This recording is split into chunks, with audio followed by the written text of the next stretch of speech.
set for this second Appalachian Athletic Conference doubleheader, as Tennessee Wesleyan men will try to right the ship in their season standings, losing 4 in a row right now under Randy Casey and his second season, assisted by Jaron Tall in his second.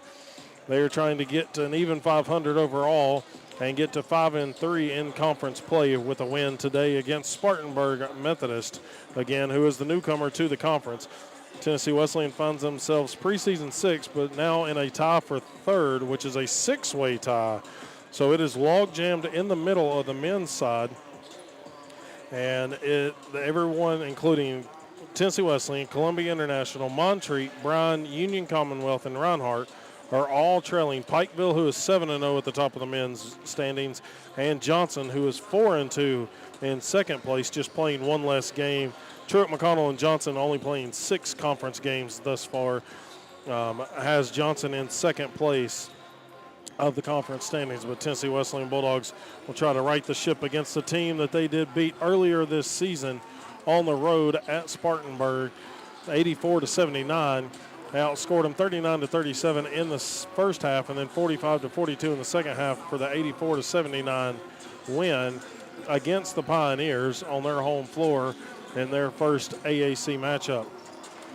Tennessee Wesleyan had a guy that started off hot in that game, Armando Corradado. Manny Corradado started out on a 6-2 start with 3 consecutive baskets for the Bulldogs, all getting them started out very quickly. He is back in the lineup tonight, so he will be a key to watch. We've not seen him in quite some time as he was nursing injuries, and so he is finally back in the lineup here for Tennessee Wesleyan. They do have 2 guys in street clothes tonight, and one of those was Sean McGee that we talked to at halftime. Got a little wrist injury, it looks like, so he will not be there. But in that first matchup with the Pioneers, Tennessee Wesleyan was led by Rashawn Hampton.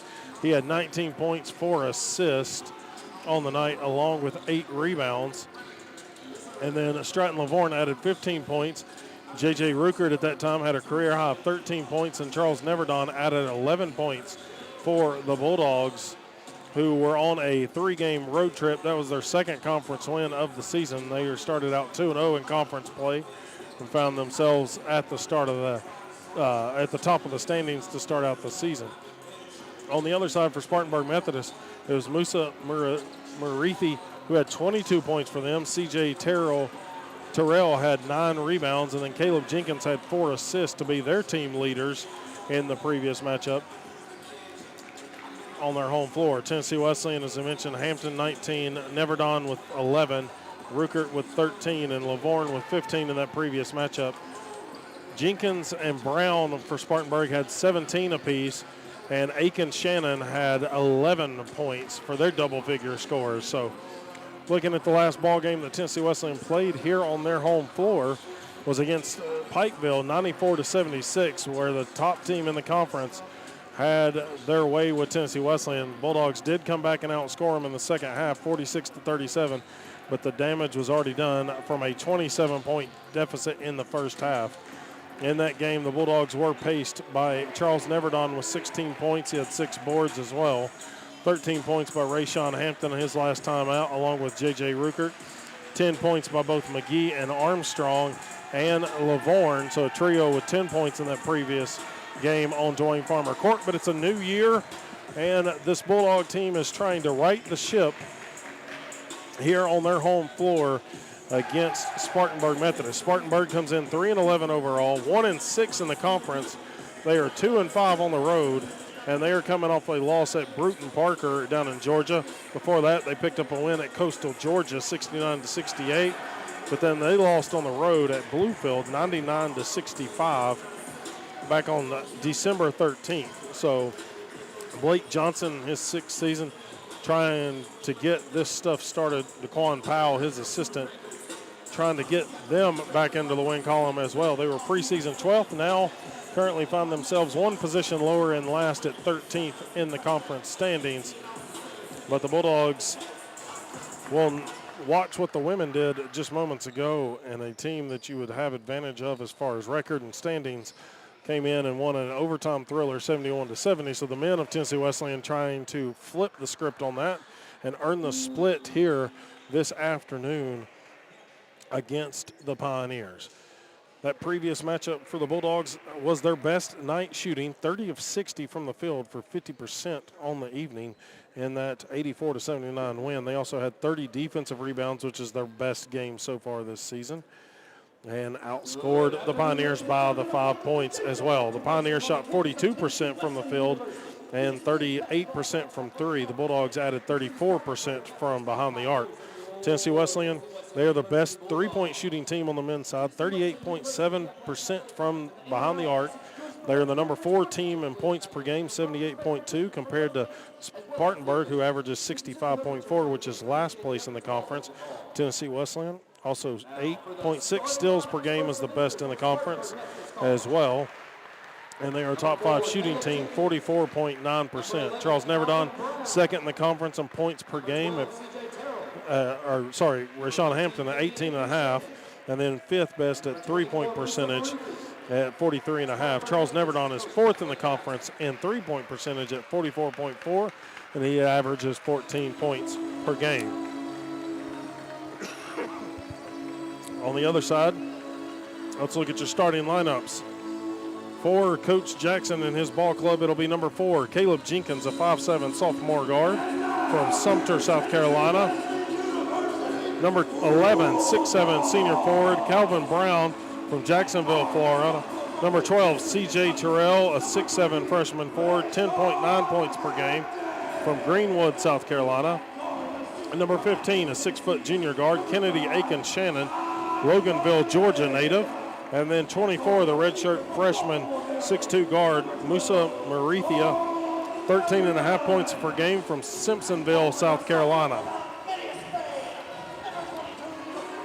Now for Randy Casey and his ball club, it will be number 3, Rashawn Hampton, the 5'9" sophomore guard, averages 18.5 per game from Winchester, Kentucky. Number 5, Ty Runyon, 6'1" senior guard from right here in McMinn County, Tennessee. And number 12, Charles Neverdon, 14.1 points per game for the 6'2" senior guard from Baltimore, Maryland. And number 22, Manny Coronado, as we mentioned, he's 6'9" sophomore forward from Almeria, Spain. And then 34, Stratton Lavorne, 6'7" senior guard from Shelbyville, Tennessee. Tennessee Wesleyan in their all-white home uniforms. Blue numerals, slight trim in Vegas gold. And Spartanburg will rock an all-black uniform with blue numerals trimmed in gray, one of their main colors. As we get set for the tip, Coronado jumping against Terrell, and the Bulldogs win the tip. They will start with it, moving from our left to our right.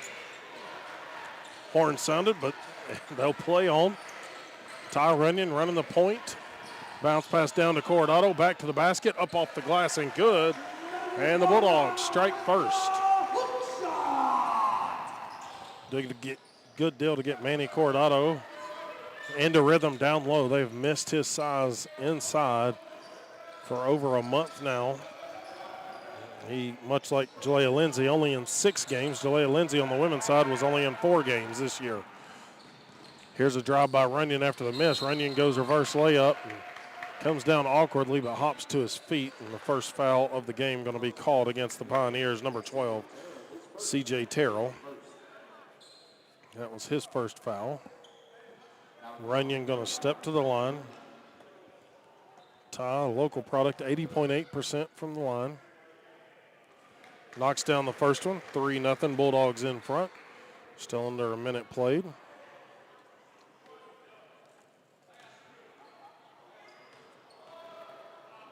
Runyon's second free throw is up and in. 4-point lead. Full court press being shown. Hampton, Lavorne, and Runyon at the top of it. Pioneers trying to beat it at midcourt. It's going to be Jenkins with the ball. Out front, Coach Jackson calling out the signals. Crossover, Jenkins gets free but misses the layup. Coronado clears it out to Runyon. Runyon, ball deflected. Now back to Runyon. It rolls. He'll pick it up and reset. Shot clock just at 20, so plenty of time. High post feed to Coronado. Now out to Lavorne. Lavorne looking, Runyon hands it off to Hampton. Hampton dribbles, fires the three from the right wing, and it's in there. Nothing but net for Rashawn Hampton. Bulldogs quickly out to a 7-0 lead. Jenkins, top of the key. Looking around. They'll get it to a curling Marethia. Now Jenkins lobs it down low to Terrell. Correction to Brown. Brown running, hook shot across the lane, no good. He'll hit the deck. Cordado clears the rebound to Runyon. Runyon to the far wing. Keeps the dribble, fakes the shot, passes to Lavorne, who fires the three, and airballs it over the top of the rim. The officials blew the play dead momentarily. So everybody will reset, and looks like cleaning up the moisture from where several collided.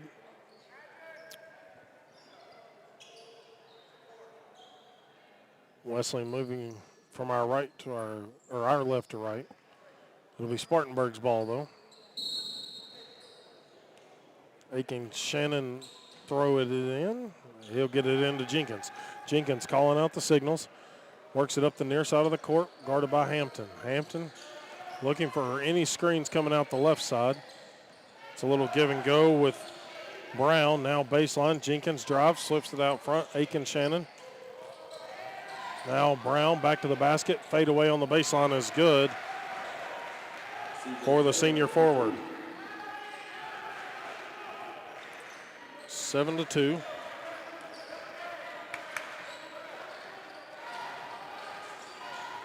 Here's Hampton, guarded tightly by Jenkins. Working from the AIA logo, gets by him momentarily. Threw a shot up and got blocked out of bounds. Hampton did his best to get the whistle for the foul, but instead it'll be an out-of-bounds call. Hampton's going to key it in, gets it into Neverdon. Charles will send it over to Runyon. Back to Neverdon it goes down low. He'll dribble it out to the side. Cordado sets a screen with 4 to go. Running floater from Runyon, no good. Got his rebound. Neverdon open for 3 at the top, and it's in there. Charles Neverdon gives the Bulldogs an 8-point advantage. Just over 3:15 played in this ball game.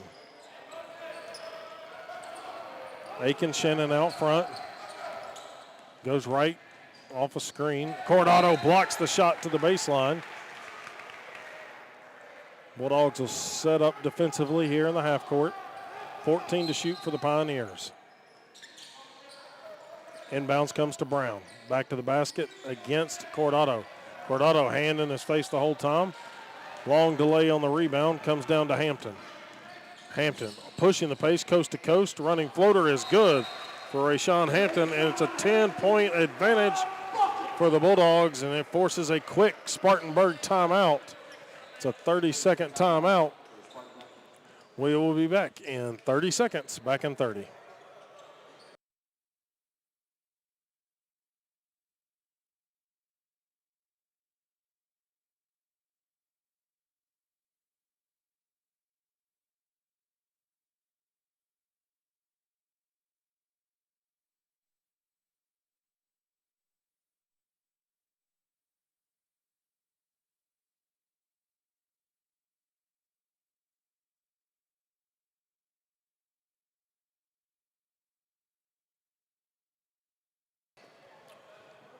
So the Wesleyan lead grew to 10, and Spartanburg's Coach Jackson had enough of that. So he called that timeout, try to get his ball club reset. Still a full court press shown by Tennessee Wesleyan here. Bulldogs trying to trap in the front court now. Jenkins with it across the time stripe. Shot clock under 15 now. Out front, Marethia. Aiken Shannon takes it off a dribble, drops it to a cutting Brown. Bucket and the foul. Brown had a little pick and roll action.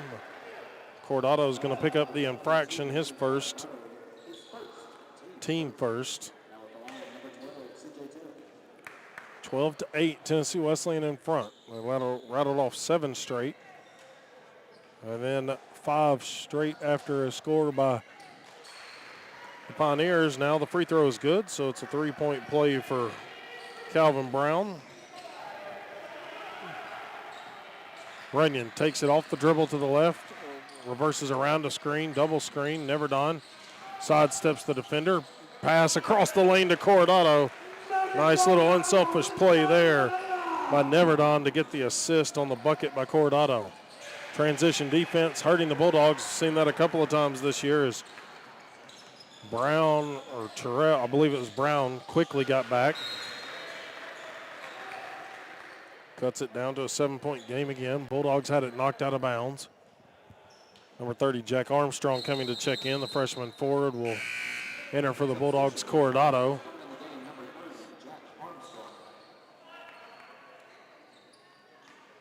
Bulldogs running, trying to inbound it.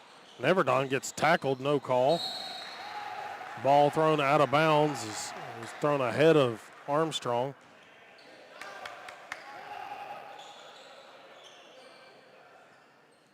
So the Bulldogs are going to still apply the 1-2-1-1 press. In the backcourt, Aiken, Shannon, and Jenkins. Now they go middle of the floor to Terrell. Bounce pass, kicks it out to Aiken. Shannon misses the 3. Brown battling Lavorne for the rebound. Armstrong clears it, gets it over to Runyon on the missed shot. Here's Runyon, 15-foot line. Backs it behind the perimeter. Now between the legs, he goes to the right wing. Lavorne ball fake, drives past his defender. Layup on the right side, too strong. Ball loose, out of bounds. It goes off of Wesleyan on the rebound. And we've got our first media timeout on the court. Bulldogs still leading at 14-7. We'll be back in 60 seconds. Back in 60.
WJSQ, WLAR.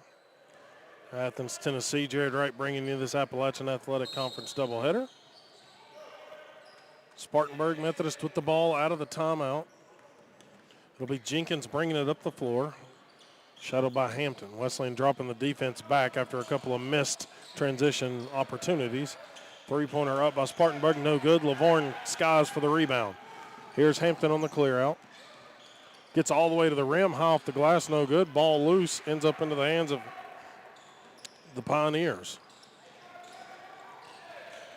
Down low, Pioneers have it, trying to get out of the trouble. Jenkins left open for 3 in the corner, and he drills it. 4-point lead now for the Bulldogs. It's back-to-back buckets for the Pioneers. Hampton with it. Runyon threw an off-ball screen. Now Armstrong picks it up. Looking for help, gets it over to Hampton. Hampton, another 3 from the right wing is good. Second time he's hit one from that same location. Pushes it back to a 7-point advantage, 17-10. Now the Bulldogs will commit the foul on the other end. Lavorne going to get called for the foul there. His first, team second.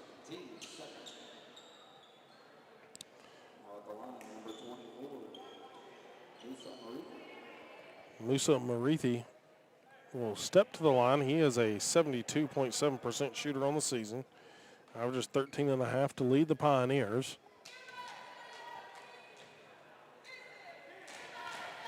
Takes a deep breath, one dribble, and fires the shot, and it's in there. Bulldogs will get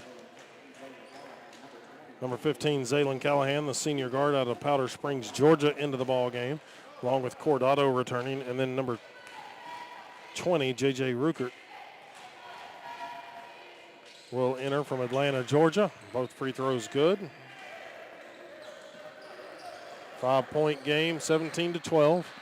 13:40 left in the first half.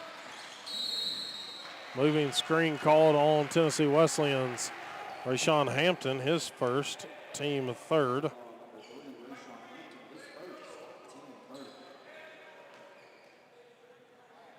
Bulldogs going to need to correct a few things defensively here. Last couple of possessions, the Pioneers have gotten some good looks.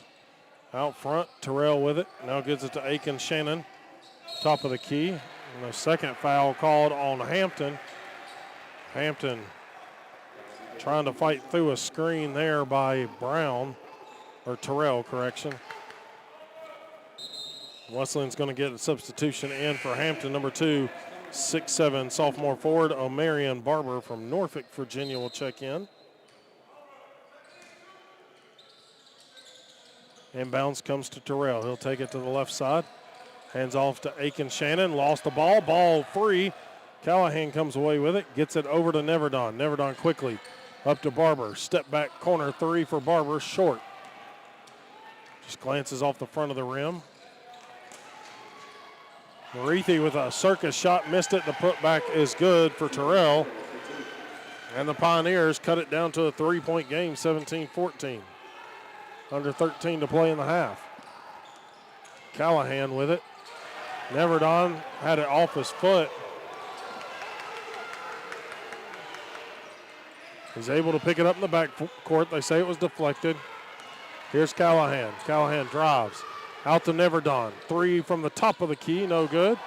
Barber got the rebound, stripped on the way up by Jenkins. Jenkins will wait on everybody else. Marithi. They'll move it around the horn, trying to get it down low to Terrell. He's working there against Ruckert. Ruckert trying to guard him straight up. Terrell, baseline fadeaway jumper is good, and it's a 1-point game. 6 straight points for the Pioneers. There's Ruckert with it around the top of the key. Hands it to Barber. Barber gets a screen from Cordado. Short jumper, too strong by Barber. Bulldogs have gone cold offensively. They were 50% until that shot. Pioneers, Brown from the opposite baseline gives the Spartanburg their first lead, 18-7 in an 8-0 run here by the Pioneers. Barber on the baseline, sends it top of the key to Ruckert. Battled against Terrell there. Ruckert between the legs. Hesitation dribble. Shovel pass to Cordado in the lane. Cordado missed it. Ball out of bounds off of Wesleyan. Bulldogs struggling offensively after starting out on a 7-0 run of this ball game. Really a 12-2 run in the first 3.5 minutes. Spartanburg a chance to add to their lead. Jenkins with it in the left hand. Trying to pass it off. Zay Nunley into the ball game. He gets the ball. He'll hand it off to Kelton Teasley, who's into the game. Trying to take it to the top of the key and dunk it. The Bulldogs are going to commit the foul. This one's on Cordado. His second. 2 shots coming. Kelton Teasley from Sewanee, Georgia, went up for the tomahawk slam and got the foul. He's trying to dunk it over the Bulldogs. We'll have 2 free throws. First one is in there. 19-17. Bulldogs are going to get number 13, Corey Marshall, into the game. He'll replace Cordado with the 2 fouls. Marshall, the junior forward out of Miami, Florida, 6'8".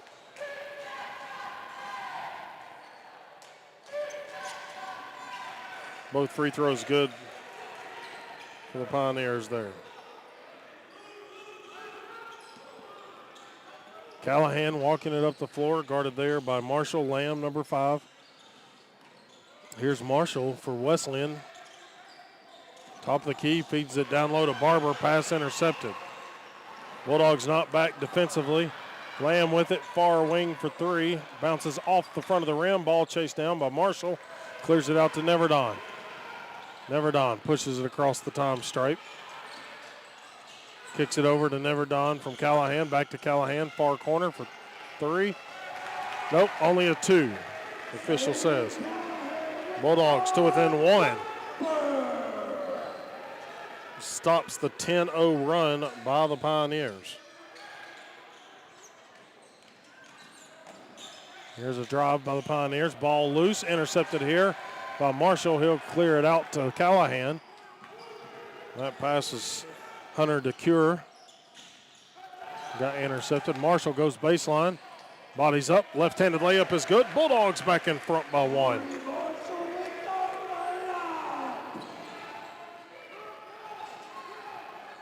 (21-20), under 10 to play in the half. I invite you to stick around. Head coach Billy Berry of the Tennessee Wesleyan baseball team will join us. Going to talk facility upgrades and recap a little bit of last year and their run to the World Series.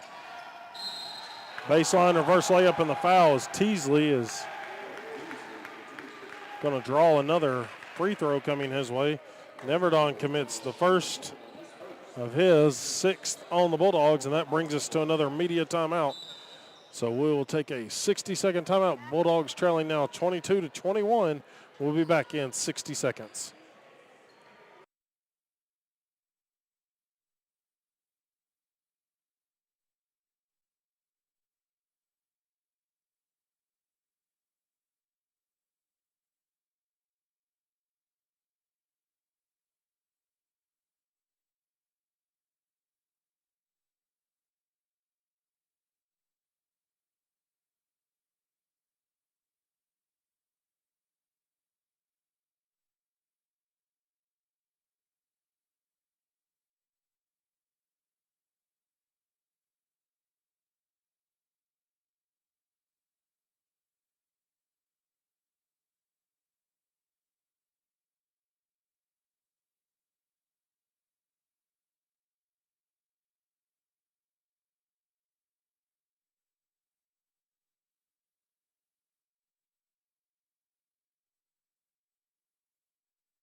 So out of the media timeout, it'll be Teasley, Kelton Teasley, with the and one opportunity at the stripe here for the Pioneers. And he converts that.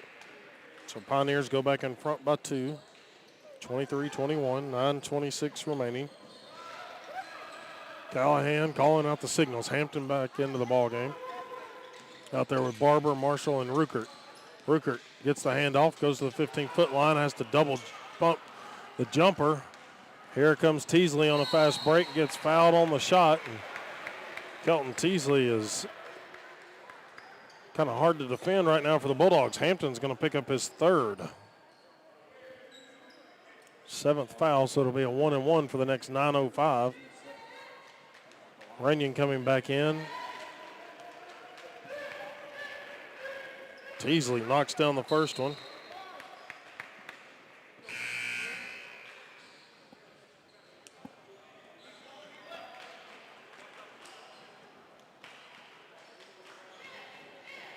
Teasley's second one as he gets set.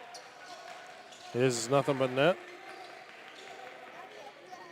4-point lead, the largest of the game for the Pioneers.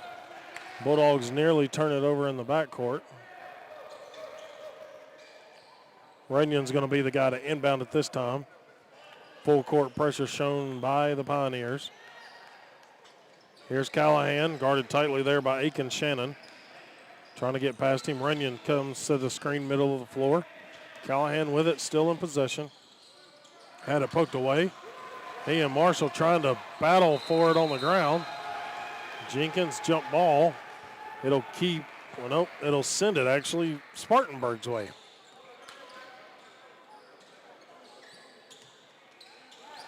So Bulldogs is going to get another sub. Lavorne's going to check in for Ruckert.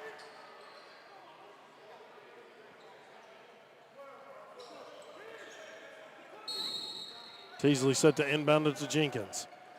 8:48 to play here in the first half. Pioneers lead at 25-21. They've been on quite the run themselves. And a 5-0 make that an 8-0 run, and a lot of it is because of Teasley. 7-point lead. 8 straight points. Here's Lavorne on the drive, gets fouled on the left side. Teasley commits that one. Second on the Pioneers.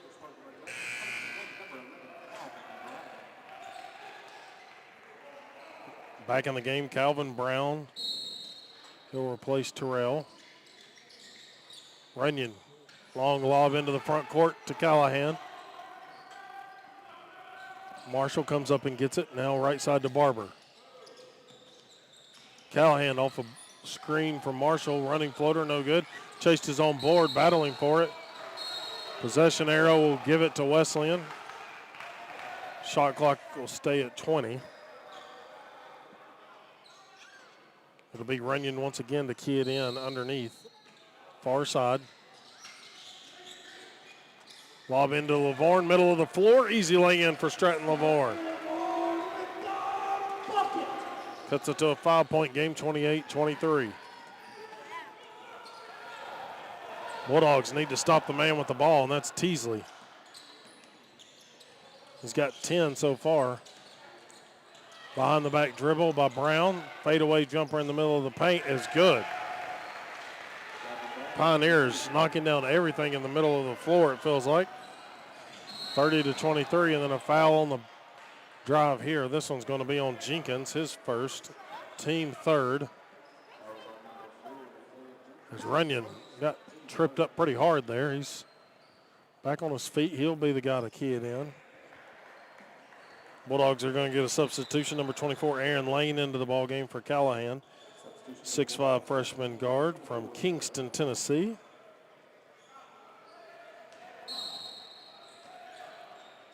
He'll get the inbounds, Lavorne gets the inbounds, now gets it out the lane. Barber takes it around, spins middle of the lane, gets the foul on the shot. So he'll have 2 free throws coming up. Nunley's going to pick up his first, team fourth. And Barber's going to step to the line, 57% shooter. He's only 4 of 7, not taking many trips there. He also only playing in his 6th game of the year, spent some time injured like Coronado did. Barber knocks down the first one. 7:35 to play here in the first half. Barber waiting on the ball, gets it again. Second one rattles in and out, into the hands of Terrell. He'll clear it out to Teasley. Teasley hands off to Jenkins. Aiken Shannon, top of the key, guarded by Lane. Goes left side. Pass Lane, layup no good, but the foul called on the shot. This one's going to be on Marshall, his first, team 8th. This is going to send Aiken Shannon to the stripe, 76% shooter. First trip there tonight. First one is good. 31-24.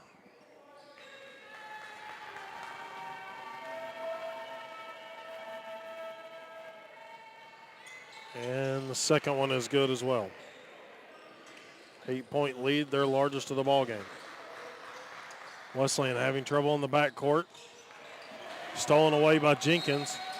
And then he dribbles it out of bounds on the sideline, so the Bulldogs catch a break. Again, this Spartanburg team only 1-6 in the conference, currently in last place. Bulldogs tied for third in a 6-way tie. Do not need to let a game like this slip away. Here's Runyon going up, draws the foul against Jenkins.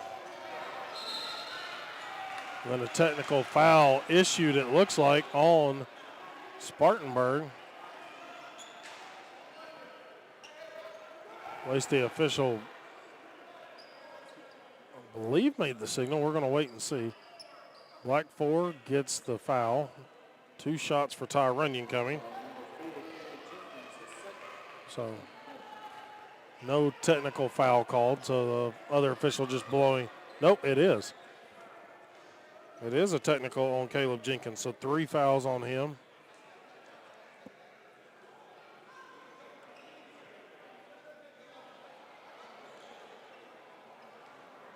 So Ty Runyon's going to step to the line for some free throws. 32-24 the score.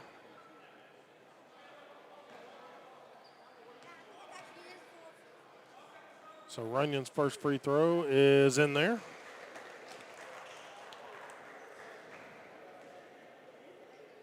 (32-25), 7:04 to play.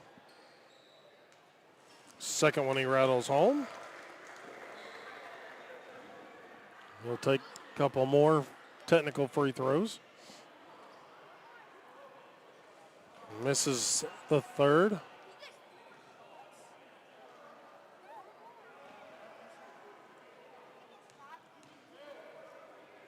And Runyon's fourth one is in there. So 3 of 4 at the line. Cuts it to a 5-point game. Now the Bulldogs will get the ball.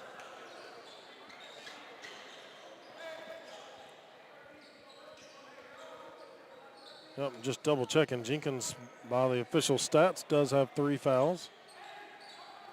6 team fouls on the Pioneers right now. Lavorne inbounds it to Barber. Gets it out front to Lane now.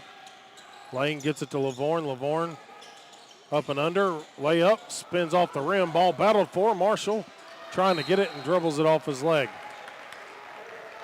It's a good offensive set. Lavorne got overplayed initially by Teasley. Made a move inside. Helped defender came over and forced an up and under by Lavorne, who could not get enough English off the rim to get it to spin in for him. 6:50 to play here in the first half. Aiken Shannon brings it up the floor quickly. Bulldogs. Man-to-man defense being shown. Here's Teasley. Marshall switches off. Teasley driving through. Layup is good, and the foul. Let's see who this foul will be on. It's going to be on Runyon, his first, team 9th. So basket is good. Pushes it back to a 7-point game. Lane will exit, Callahan in. So Callahan will step to the free throw lane to rebound. Teasley going for another and one opportunity, and he drills it. 8-point advantage, 35-27. Here's a drive by Runyon. Gets fouled on the drive, blocked after the whistle, so it doesn't matter. This one's going to be on Aiken Shannon, his first, team 7th. So Runyon will go back to the charity stripe.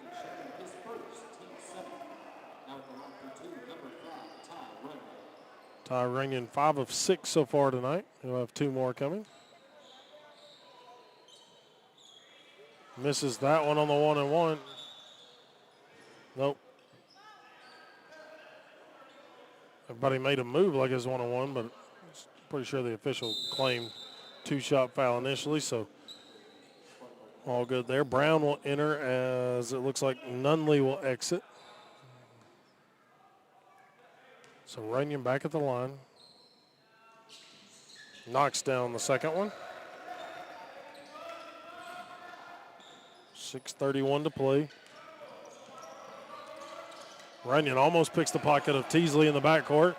He'll get it across the time stripe to Marithi, who's spent some time on the bench. So has Terrell, who drives all the way in, left side. Made it look easy. Spun from the right side to the left side and makes it a 9-point game. 6:06 to play. Here's Marshall from the right wing, looking to pass it off. Here's Callahan. Barber, three-pointer in the near corner, no good. Marshall tipped the rebound, but it's straight to the Pioneers' Marithi. Marithi driving in against Callahan, drops it behind him to Brown. They'll reset the offense with 5:45 to play, holding a 9-point advantage over the Bulldogs. Backing his way in is Terrell. Hook shot no good. Barber clears off the rebound, hands it to Runyon, who was beside him. 5.5 to go. Lavorne, good hard screen. Inside to Marshall. Layup on the right side is good. Marshall had his defender posted up very well and sealed, and good feed from Ty Runyon down low. Maybe the easiest basket the Bulldogs have had. Pass over to Terrell, far baseline. Drives in, fade away, off the mark. Lavorne stretches for the rebound. He'll clear it out to Runyon once again. Here's Runyon, 15-foot jumper. Nothing but net there for the senior. Bulldogs need a couple of more stops here in the first half. Far side, Brown looking for the signal from Coach Jackson. Out top, Terrell with it. Terrell drops it to Teasley, guarded by Callahan. Teasley's kind of been their man on a mission here in the latter part of this half. Here's a drive from the top of the lane by Terrell, and he tomahawk slams it. Bulldogs didn't have anybody trying to step in and take a charge on that one or cut him off. Here's Callahan behind the back dribble, 15-foot line. Runyon goes baseline, hesitation dribble, reverse lay-in. It's good for Ty Runyon. Nice little play by Ty. We've got a timeout on the court. We'll see 4:04 remaining. Bulldogs trailing 39-34. We'll be back in 60 seconds, back in 60.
After the media timeout, 4:04 remaining. Bulldogs trailing by 5, 39-34.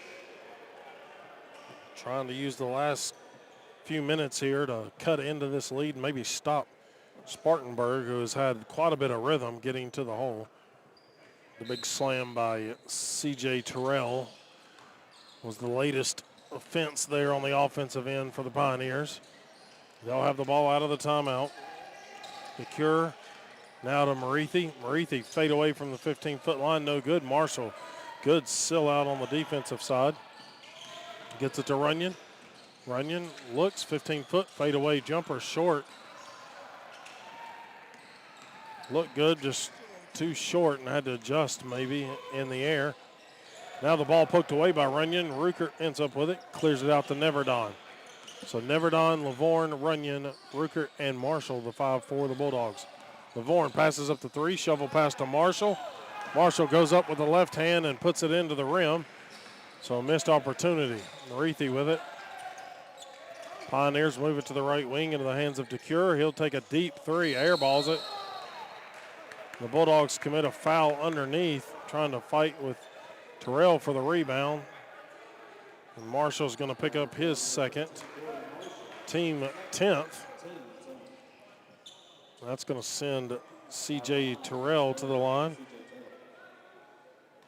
87.9% shooter, third in the conference, 51 of 58 on the year. Knocks down the first one, 40-34.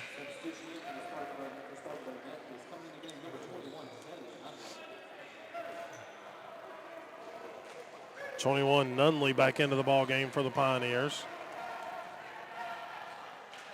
Second free throw is good as well, 41-37, or 34, correction. 7-point deficit. Ruckert with it out front. working against Marithi. Euro step through the lane. Draws the whistle on the shot, either Nunley or Marithi. It's going to be Marithi that picks it up.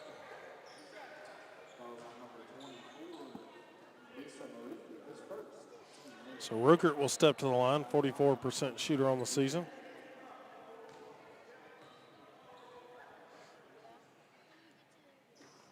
Ruckert deadpans it off the back of the iron. It falls in for him. Just under 3 minutes to play here in the half.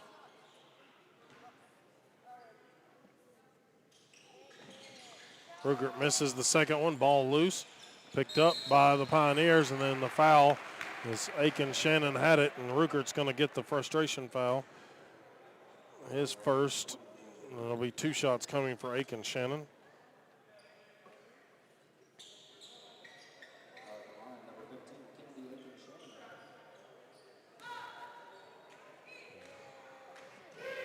Shannon at the line.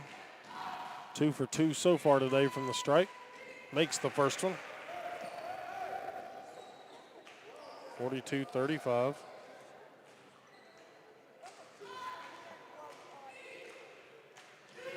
Second one from Aiken Shannon is off the back of the iron.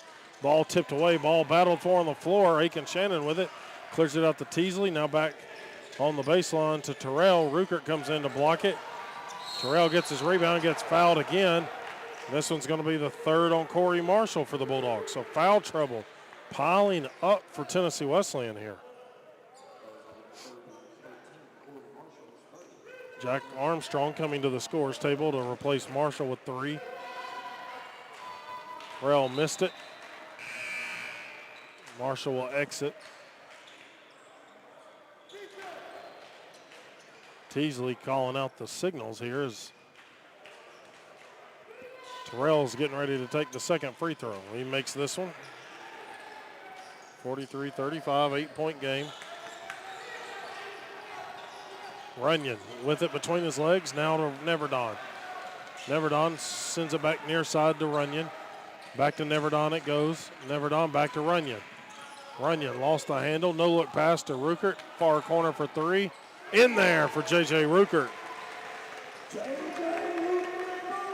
Bulldogs cut it to a 2-possession game with 2:20 to play. First half action. Bulldogs have not been able to sustain a run.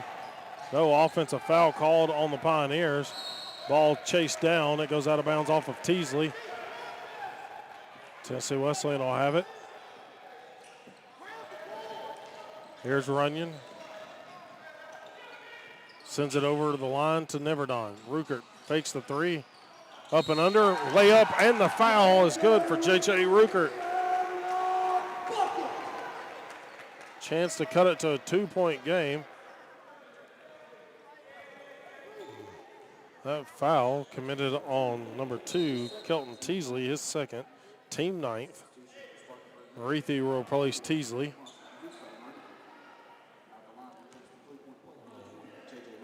Ruckert at the line for the 3-point opportunity now. Missed it. Ball tipped out. Neverdon trying to save it. He'll step out of bounds. So it'll remain a 3-point deficit for the Bulldogs. 1:53 to play, 43-40. Marithi with the ball. Backcourt defense. Neverdon and Runyon trying to trap. They get it out to Aiken Shannon. Now Terrell goes up. Missed shot. Armstrong got it. Hesitation move by Terrell as Ruckert made him adjust his shot. Now the ball deflected off of the Pioneers, says the official. Neverdon with it. Gets a screen. Finds Runyon, right wing. Ruckert fakes the 3. Driving against DeCure. Floater in the lane is good by Ruckert. 1-point game. 1:13 to play in the half. Marithi goes right side of a screen. Gets it right back. He'll work it to the middle of the floor, trying to. Wesleyan trying to cut him off. Aiken Shannon with it, away from the basket. Neverdon with it. With him, actually. Now Terrell has it. 6 seconds to shoot. And the foul called on the layup We'll see. I think they may count this as goaltending too. Bucket is good, they say, on the drive by Aiken Shannon. And the goaltending call will make it an and one play. 49.5 remaining. Runyon picks up his second foul. Kennedy Aiken Shannon at the line.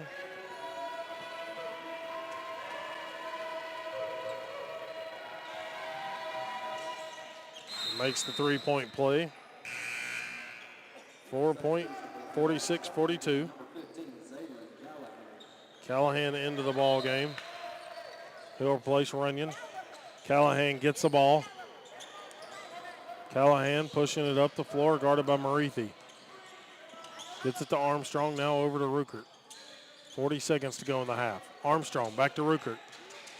Ruckert, hesitation dribbles, 15-foot line, missed it. Rebound collected here by Terrell.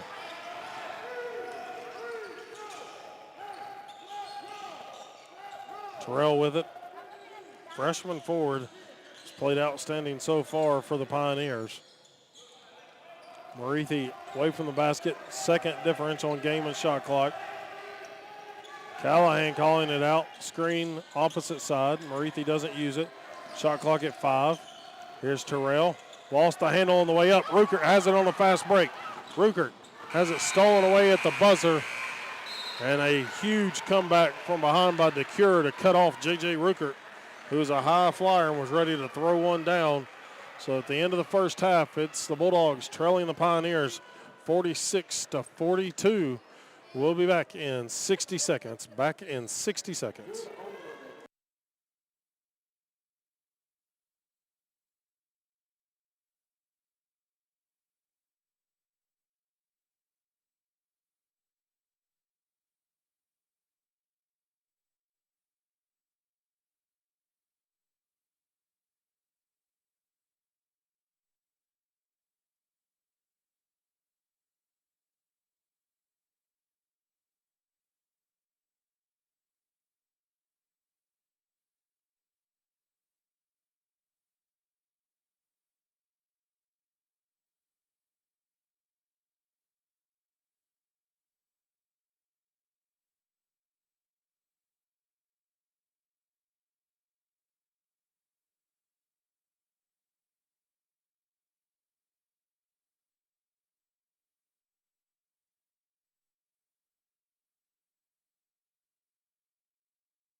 Back here from James L. Robb, where we're at halftime. Bulldogs trailing 46-42.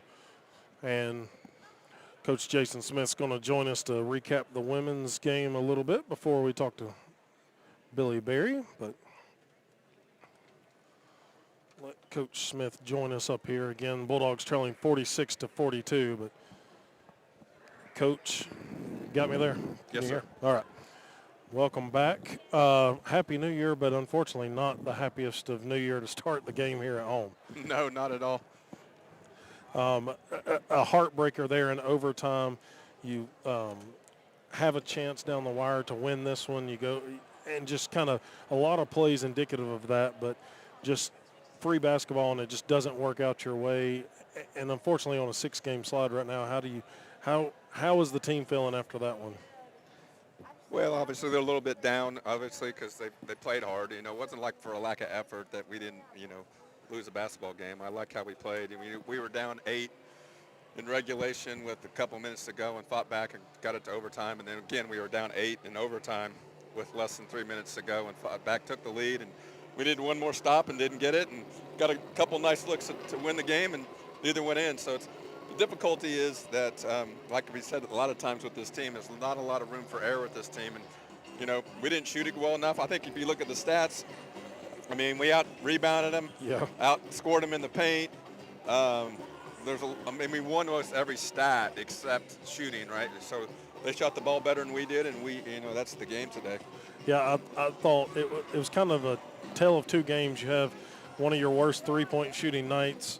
This time, previously, you had your best three-point shooting game against them.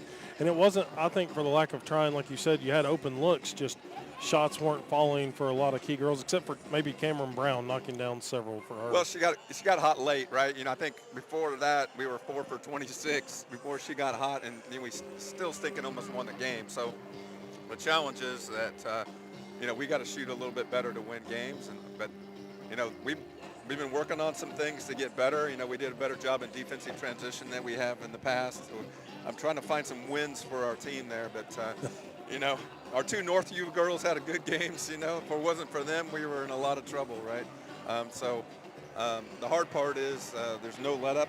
You know, you got to get back out on the horse and go to work and find a way to win the next game, right? Yep, you got Reinhardt coming up. I thought it was good to see Jalea Lindsay, maybe not 100% back yet, but I noticed trying to keep her fresh out there today, but coming back after a long absence and the injury. Only 5 games now under her belt, but probably feels good to have her back out there. It is, but she's not quite the same. So that's the, you know, so that's the hard part. I mean, if she was the same, you know, she was starting off the great season and then the injury, and so I don't, you know, hopefully she can get it back, but it's going to take a little bit of while to be honest. You know, before the game, I told our team we need more than 2 girls to show up today, and that really was the game. You know, we had 2 girls show up, and, you know, give us production, and just needed a third. And I thought Julia had a pretty good game for her, and you know, we needed her just to have a little bit better game, or somebody else to have a little bit better game. Well, as you said, it doesn't get any easier. Reinhardt coming in, one of the top 3 teams in the conference, but I'm sure you'll have your girls ready to play on Wednesday. Yeah, you know, you have to have a short-term memory in this business, right? The hardest part is, you know, going to sleep tonight. After I wake up, we'll be fine, and hopefully our girls can get back to work on Monday and find a way to beat Reinhardt. Well, I appreciate it. I know it was a thrilling one at the end. Didn't go your way, but appreciate you as always. Well, it was exciting. I think we did entertain some people. It was. I mean, free basketball at the start of the year, you can't beat that. Yeah, so. I think the gym was rocking pretty good at the end, so hopefully our guys team can find a way to get that going too. Yeah, hopefully we can. Well, we'll talk to you. We'll be with you on the radio at Bryan coming up on the 21st, but of course we'll be here online with you on Wednesday night as Reinhardt comes to town. So all right. Appreciate it, Coach. All right, thanks, Jared.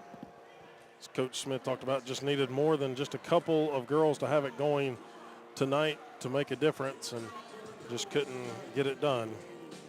And they come out on the bad end of a 71-70 loss against Spartanburg Methodist in an overtime thriller.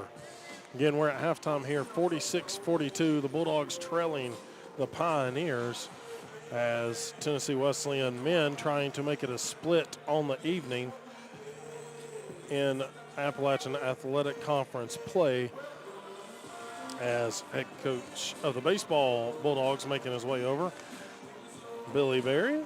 Again, remind you, our next Tennessee Wesleyan game will not be until Bryan, which that will be on January 21st on the road at Bryan, 5:30, 7:30 tip-off. And then our next McMinn County broadcast is slated to happen on Tuesday night from Oak Ridge in the new district look, and a formidable foe in the Oak Ridge Wildcats is where we'll be on the road with McMinn County on Tuesday night. But now we're, I guess, pleased to be joined by the man, the talk of town at least, and head coach Billy Berry of the baseball Bulldogs. And obviously, Coach, a lot of things have happened in the offseason for your team, especially in the terms of facilities. But let's recap a little bit. You're coming off another trip to Lewiston, Idaho. Finished as one of the top 5 teams in the country in Lewiston. I got a chance to go out there, and maybe I was the bad luck. I don't know, but talk to us. I mean, your team obviously. The goal is to get to Idaho every year. You did it last year, but just some juggernauts of some programs out there against y'all. Yeah, I mean, another really good field last year. I thought, going out that, we had just as good a shot as anybody, and played really well on day 1, and had a hiccup on day 2, kind of put us behind a little bit, but bounced back, and like I say, was right there in the game. The second game with Gwinnett on, I think, Wednesday, and had a chance, but. Again, I think the best team in the country obviously, won last year. And, so, But yeah, I think again, 2 years in a row, coming off a runner-up finish in 24, and then coming off another good trip last year, I think it just gives us the confidence moving into this season. Obviously, let's talk about the upcoming season a little bit. It gets started before long, but your offense was clicking last year. I was looking at some final stats again. You were top in the nation, not tied, top in the nation in hits, home runs, extra base hits, slugging percentage, and total bases. Ranked number 1 in the country at the end of the year in all those categories offensively. Obviously, offense wasn't too much of an issue last year, but the pitching, I know, kind of y'all got behind the 8 ball a little bit in the pitching. What is the team looking like? What in recruits have you gone out to kind of get? Yeah, I mean, I think it's very similar. I mean, I think we, offensively, we still, feel like that this team is going to be a little different than last year's team. It's a little bit more, I don't want to say, athletics probably not the word, but it's a little bit more, it has a few more pieces to be able to do a few more different things. And, I still think we're going to hit, our majority of long balls and things like that, but I think just we'll be a little bit more dynamic. I thought, towards the end of last year, I thought we were a little bit one-dimensional. And when you get out there, if you got one shot in the bag and it's a good shot that day, you got a chance. But, it kind of, we struggled a little bit with it, I think in the postseason. And I think this offense will give us a little bit just more of an opportunity to do some things offensively as opposed to just hitting the ball out of the park. And, from a pitching standpoint, I think it's, obviously Justin and Cameron are going to, kind of, anchor the front there. And McGuire's back and feel like that he's, coming off a season that wasn't one that he thought that he should have had or we thought, and but has had a really good fall. We've had some other guys that have, Colton Brumley looks a lot better, this year. And so guys that were here a year ago that didn't log a ton of innings, look really good in this fall, and then you put that with some of the newcomers and some of those things, and we'll kind of see. But right now, it's kind of pitching's not really the question mark. It's more just kind of the pieces. You know what I mean? And I like the guys we have. I just think it's going to be the ability for us to be able to put the pieces together at the right time and put guys in good spots. Obviously, you got 2 preseason All-Americans. Colton Reynolds, who is a D1 transfer from Arkansas last year, played really well for you. And then Josh Shelley in the infield, third base, preseason All-American. Is that kind of the 2 that you're building the offensive core around? Yeah, I mean, I think when you look at those 2 guys and you look at, the years that they had last year and obviously just who they are, man. I mean, just 2 really, really good workers. 2 really good players, and so to get them both back, which in this day and age is can be shocking, but to get them both back and to have them both in the lineup, and obviously, depending on where obviously Colton's going to play in right. We're kind of still up in the air on where Josh could play, but then the pieces around them. You talk about newcomers like Alan Gil Fernandez, and you talk David Balania, Rob Gordon, Brian O'Neill, some of these guys that we put with them. But you can't. I don't know if there's 2 better guys in the country, and I don't know many people that would dispute it, but I don't know if there's 2 better guys in the country that people are building around than those 2 guys right now. They were a blast to watch last year and call some of the games here at home online, and of course out there in the World Series. But let's turn our attention. Obviously, you got IU Kokomo coming in. It looks like at the end of this month, and it's kind of a familiar team that you played at the start of the year. But of course, it's a different look in terms of the facilities. And I know I've talked to you off the air a couple of times, but let's talk about it. It's Bobby Goodfriend Field at Athens Insurance Stadium now, and still got the Jack Bowling name around the concourse area. But just talk about the facility improvements and what does it mean to you, and how does it help you? Yeah, I mean, I think, first and foremost, it's something that I feel like that we've been patiently waiting on for a while, and have been able to put pieces together over the years, and it was just kind of like waiting on that, one person to come in or people to come in and just kind of finish it off, and I think that's what you'll see when you come to the park is, obviously got a chance to flip the lights on the other night for the first time, so that was pretty cool, and and then the scoreboard itself and kind of the attractions that go with the scoreboard, and then just, the little things of like, the fencing that's going around the back that's logoed up, and the new steps, and obviously just the new kind of configuration to the press box, and just the kind of the new signage that's going up, and just like kind of like those little touches and things like that. But I think they did a tremendous job of tying the past into the into the present.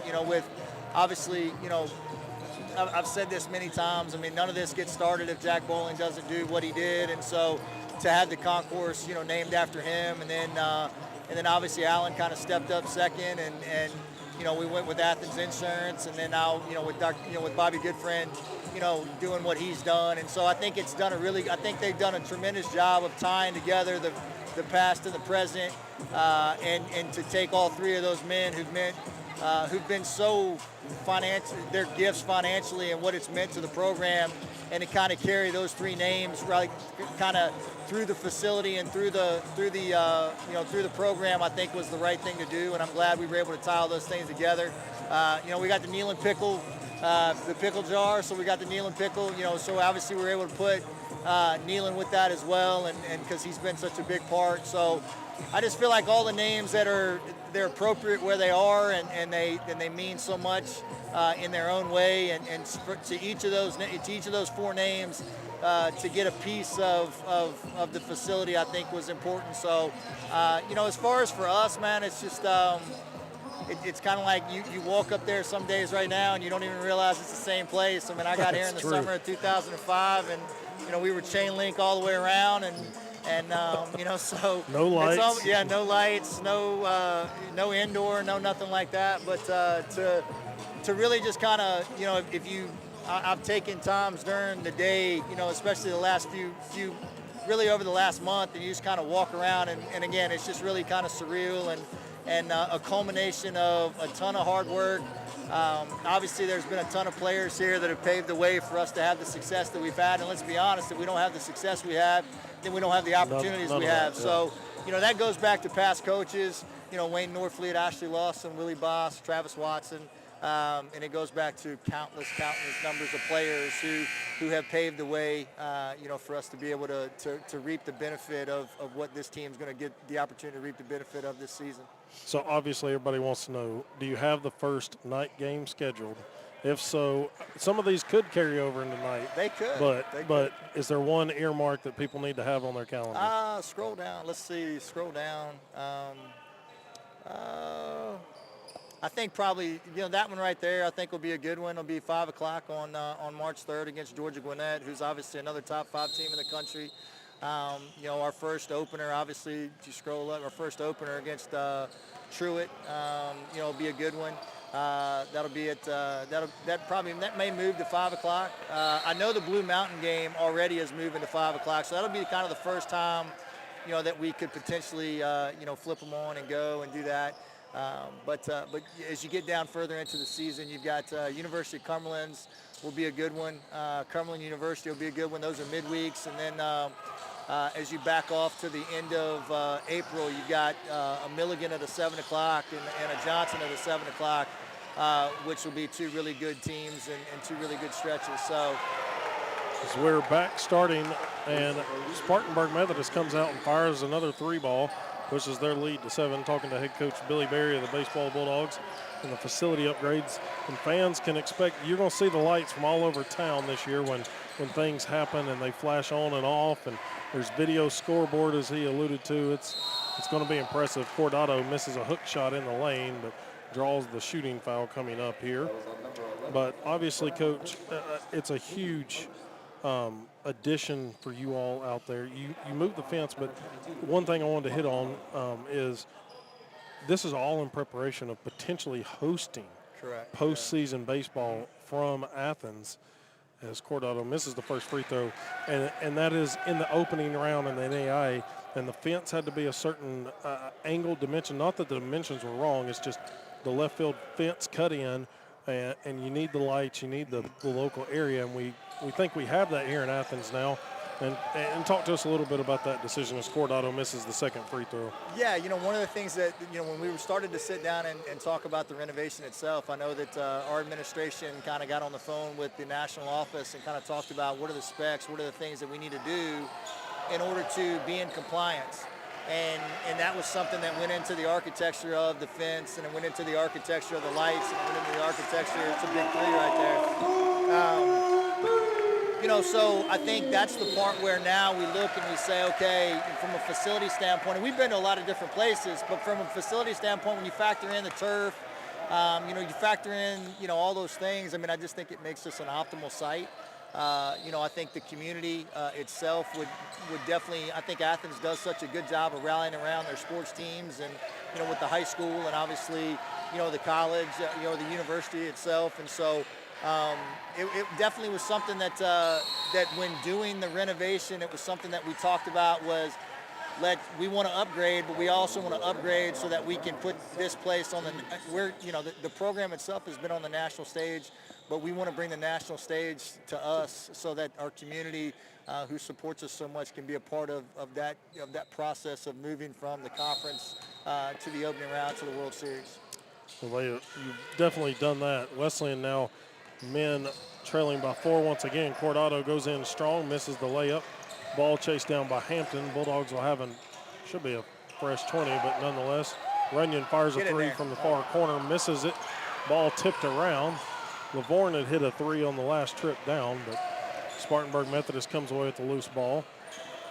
But obviously, as you mentioned, bringing the product to town, letting local folks get into it as Hampton steals it here. But does it feel like all the hard work and blood, sweat, and tears as Hampton takes it all the way in for a layup? Has it paid off now for you?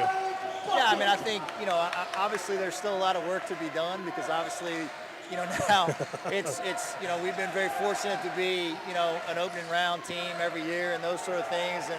And now you kind of take on the added pressure of the facility, and you're playing, and you're really you're always playing for something, and that's the thing but we're playing for something a little extra, I think, this season, and that's something that we've talked about as a staff is really wanting in this first year to have the opportunity to be able to host, and because I think the draw would be really, really good. I think that one of the things that we want is now that we've made these renovations and we've made these improvements, we want people to come see it. We want people to come be a part of it. And I think that we've put together an atmosphere that is conducive to, really a good brand of baseball, that we've put together over the years, way back before I got here. But also now the experience for the families and the fans and the dads and the sons and those sort of things is just something that we want to, all these people that have supported us for so long, we're just excited now that they're going to be able to see the product, get to know our players, get to see our style, the way we play, and really just not be something that is just kind of relegated to certain people in the month of May when we're in the postseason type thing. Runyon takes a three here off the short side of the rim there. Score 49-47. Spartanburg Methodist still leading it just 3.5 minutes into the second half here, talking to head coach Billy Berry of the baseball program here. And I know as a broadcaster and a guy that's let basketball get in the way because you don't have night games, as you like to say, I'm looking forward to it in night games of being able to get up there in that renovated press box and new window outlook. Sure. And being able to call some night games from the hill. So it should be fun and exciting. Spartanburg Methodist with the ball, nearing the 16-minute mark here. Lead down to 2. Lavorne had hit a big three to cut it down, and then another 2 as Coronado gets his hand in the passing lane. Runyon quick pass up the floor to Hampton. Hampton layup on the left side, no good. Neverdon follows it up, and we've got our first tie of the ball game, 49-all this time. 15-56. If you just want to stick around and call ball, it's up to you. I think I'm gonna just stick around and just interject every once in a while and just jump right in. So Runyon gets his hand on the passing lane. Do want to say real quick, congratulations to you and your family and your son Brooks signing NCAA Division I letter of intent to play, unfortunately, at Alabama. But congrats to him for that and for you all and all that work. No, it's been exciting. It's been an exciting road with him, and obviously to see kind of the culmination of, everything he's done at a young age, and to kind of see it come to where it is now, and so it was an exciting weekend. We had his official weekend was right before Thanksgiving, the weekend before Thanksgiving. So they've got 10 kids in their class, so 8 of the 10 families were there. So we got to meet the other families, and he's played with some of the guys that's in that class, so we knew some of the families already. But just excited, for him and all his hard work, and just trying to figure out now how I'm going to see a game or two. So, have to tune in online a little bit. Out, but Runyon gets bumped across half court here. Another foul. This one on C.J. Terrell, his second, team third of the half. But obviously, Jaser Arms from McMinn County as well going down to play with him, so another familiar name around here. I still give you a hard time that Brooks said he accepted the first offer he was given, and I'm just mad that Tennessee Wesleyan and his dad wasn't the first offer he had before that school. He made the comment. He made the comment about 4 years ago. Somebody asked him that. It said, "What if you can't go? What if Wesleyan's the only place you can go?" And he just said, "Well, I'll just quit." So that was his response to that. So. As your wife Jackie told me, neither boy wanted to play for you. Unfortunately, said it would be a tough go. Yeah, it's probably easier now. Layup here by Terrell inside. Pushes their lead back to 2, 51-49. Bulldogs Hampton catches at midcourt. He'll walk it up, guarded here by DeCure. Hampton going to work it to the right side. Lavorne comes off a back screen. Cordado now with it on the right wing. Bounce pass to Lavorne. Takes it strong against Terrell. Missed it. Ball tipped out of bounds off of the Bulldogs. I thought he got fouled. It looked like a foul. I'd get so many technicals in basketball. I'd never stay in a game. Well, that brings us to our first media timeout. Bulldogs trailing 51-49. We'll be back in 60 seconds. Back in 60.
Back here, WGSQ, WLAR, Athens, Tennessee. Jared Wright and Billy Berry with me here. The second half of the men's game. Bulldogs trailing 51-49 as the Pioneers have it. Offensive end, floater missed. Terrell's putback. He's going to draw the two-shot foul on the offensive rebound. This one's going to be on Zaylen Callahan. Callahan's first. Team first of the half. And based on the text we just got, the golf course somewhere must be closed today. Yeah, former men's head golf and basketball coach Mike Poe listening in. So appreciate him tuning in. I think he was just tuning in because you were on. That's probably it. But I'd say probably so. Terrell's first free throw is good for the Pioneers. They'll pushes their lead to 3. I miss Miss Sandy much more than I miss Poe. Of course, Mike Poe very successful on the golf course as well as the basketball court coaching. Terrell goes 2 for 2 at the line. Pushes it back to a 4-point advantage. 15 to go. Callahan with it. He's got Ruckert at the high post, gets it. Cordado sets a screen for Ruckert. Neverdon and Hampton, the other Bulldogs out there. Cordado, nice little back feed. Drops down, cuts it to a 2-point game. Cordado, it's good to have him back in the lineup here for the Bulldogs. They've struggled to get some injury out of the way. Here's Teasley goes flying in, layup miss, a lot of contact, no call. Callahan, baseball pass up the floor to Ruckert. Lay in is good. We're knotted up at 53 all. Only the second time we've been tied this afternoon. The women's game saw 13 or 14 ties in overtime. Oh, look there. Here's another steal. Ruckert trying to take it in. Reethy trying to cut him off. Ruckert misses the left-handed lay-in. Had to kind of cut across the lane to try to make the circus shot. Terrell's going to bring it up the floor. Wanting to get it to the guard Teasley. He does. Jenkins coming back. Jenkins been sitting with 3 fouls, including a technical foul for most of the rest of the first half and second half. Ball kicked out of bounds, but first it's going to be a foul called on the Bulldogs. Zaylen Callahan, his second, team second of the half. Working there against Calvin Brown. Jenkins and DeCure check in for the Pioneers. Runyon's going to replace Hampton here for Tennessee Wesleyan. Again, the Bulldogs trying to make a comeback. Trailed by 4, 46-42 at the half. 7 minutes almost gone here in the second. Back to the basket. Brown, a little push off. Coronado responds with the block instead. Here comes Callahan into the front court looking for his teammates. Coach Randy Casey pacing the sidelines, looking, see what he wants to call. Here's Coronado with it, elbow extended. Coronado now just inside the arc. Got the much smaller Jenkins on him, lost the handle. Nobody went after it for Wesleyan. Coronado could have had it, but Terrell comes flying in to pick it up. He'll clear it back to Jenkins, 53 all. Jenkins driving, long floater. Through a lot of contact is good for the small point guard. Now back to Runyon. Runyon, layup, no good. He'll get 2 fouls, though, as he and Jenkins are tied up. This thing's turned into a track meet, hasn't it? Yeah, it has. Back and forth. Both teams going. That's the 4th on Jenkins. Again, he's first in the conference in steals, so it'll be big for the Bulldogs to have him go sit down, get him off the floor defensively.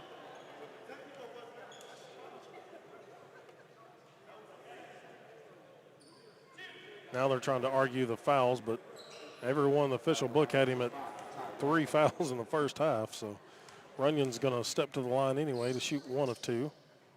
Knocks down the first one. Cuts it to a 1-point game. WJSQ WLAR 101.7 FM here locally. WJSQ-WLAR.com as well. Ty Runyon's second on the way, and it's in there. Knotted up at 55 all. Third tie. Bulldogs never done. Coronado, Ruckert, Callahan, and Runyon, the 5 out there. DeCure sends it to the baseline to Terrell, working against Coronado. Coronado blocks him. Here's Neverdon with the loose ball, pushing the pace up to Ruckert. Ruckert gets fouled in the lane. Bucket is good. Yes, the official says. And Tennessee Wesleyan now back in front by 2 with 12 minutes to go. That foul called on Marshall Lamb. Ruckert chance to make it a 3-point play at the line, and he does just that. 3-point lead for Tennessee Wesleyan. Have not seen the lead since 9:45, 21-20. Ruckert gets a steal, slams it home with the one-hander. 11:50 to play, and the Bulldogs up by 5. He can jump. He can that, no doubt. He kind of took over a little bit, too, in the end of the first half. That he did. J.J. Ruckert took over with several back-to-back buckets. Really helped the Bulldogs cut that down from an 8-point to a 4-point lead for Spartanburg. Now the Bulldogs leading it by 5. Here's Runyon, number 5, takes it in, drives, missed it. Coronado trying to keep it alive. He does, but then Terrell just takes it off his hip. Terrell behind the back, past Callahan, goes skying in, and Ruckert blocks him at the rim, but will get the foul called. At least prevents the 2. Ruckert's going to pick up his second. 3rd on the Bulldogs. And Terrell, just a freshman forward, trying to copy went up for a slam. He had a big one in the first half where he went straight down the middle of the lane. Terrell, 2 free throws coming up as soon as the Bulldogs can figure out who's going to stand on the line. Got 2, so.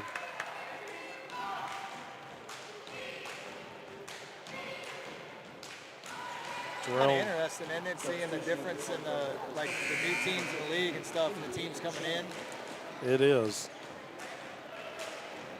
Spartanburg Methodist, newcomer, and played in the Continental Athletic Conference previously. Lead of Wesleyan down to 3. 11:15 to play. Hampton back in. Neverdon will check out. James L. Robb Gymnasium. Jared Wright bringing the action. Got Billy Berry assisting me in the second half here, as long as he wants to. We'll see. Ruckert with a hard screen gets free for Callahan. Callahan gives it to him, and then the foul called on the drive. This one's going to be on Marethi, his second, team 6th, it looks like. So non-shooting foul. Hampton going to key it in underneath. Hampton looking, lob into Cordado. Such a big advantage when he's in there to be able to lob one in, let him jump and get it. Ruckert keeps the dribble alive, top of the key. Shot clock down to 10. Out front to Callahan. Callahan gets free of his defender, goes in, long layup, no good. Ruckert tips it back, got it again. Out to Callahan for a corner 3 on the second chance, missed it. 2 offensive rebounds there. Ruckert's put back. Didn't work out, neither did the 3. Terrell spins, and Wesleyan, that was not hard to call there. Ruckert's going to get foul called, his 3rd, better than Cordado, picking up his 3rd. Marshall already back at the scorer's table, set to check in here for Ruckert.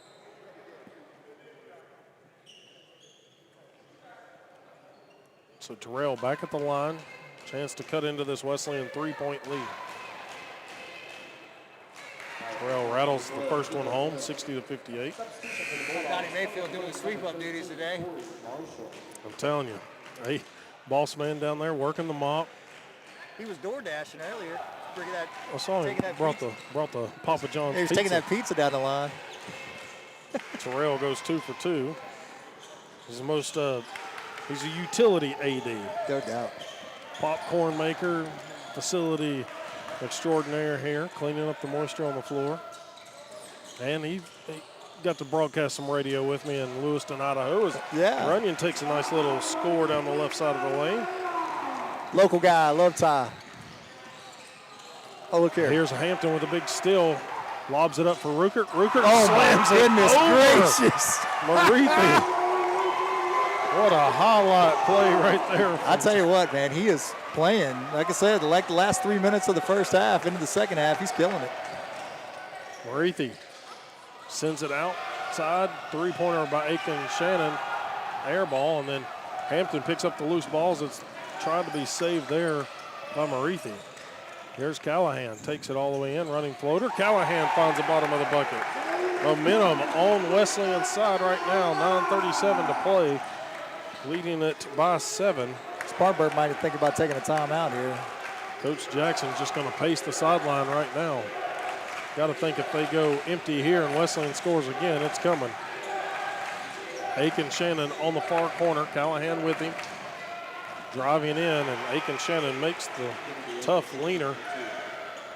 66-61. Callahan with it. Marshall fakes the screen. Ruckert sets it, and moving screen, they will say. Ruckert's going to pick up his 4th. The high flyer is going to check out of the ball game most likely, but that's going to bring up another media timeout. 9:04 to play. Bulldogs lead at 66-61. We'll be back in 60 seconds, back in 60.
Back here from James L. Robb Gymnasium, 9:04 to play. Bulldogs leading at 66-61.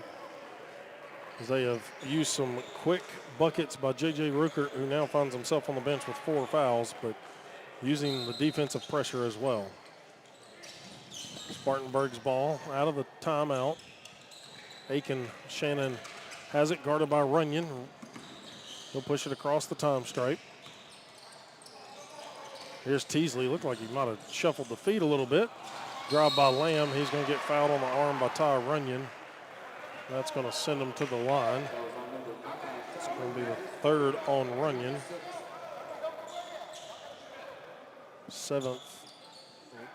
Nope, we just got it. Team 5th, sorry, correction. Looking at the wrong side of the scoreboard.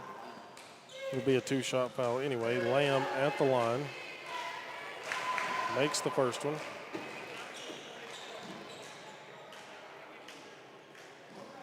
8:50 to play. Bulldogs battled back, trailed by 4 at the half. Regain the lead at 12:02.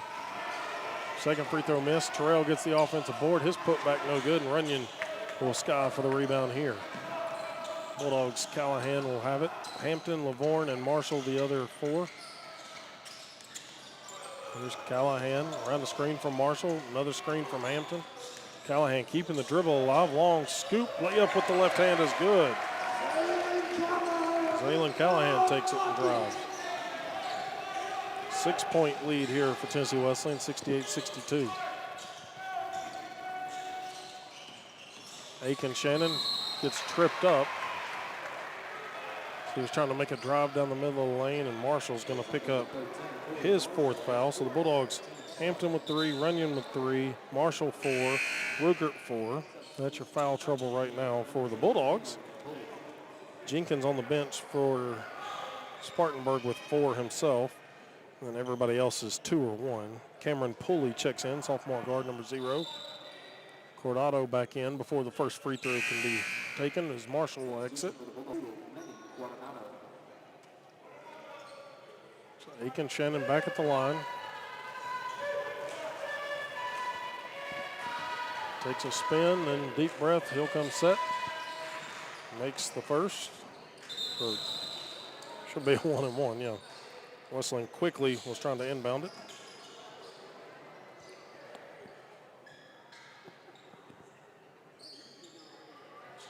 Aiken Shannon going to wait until everybody gets set again.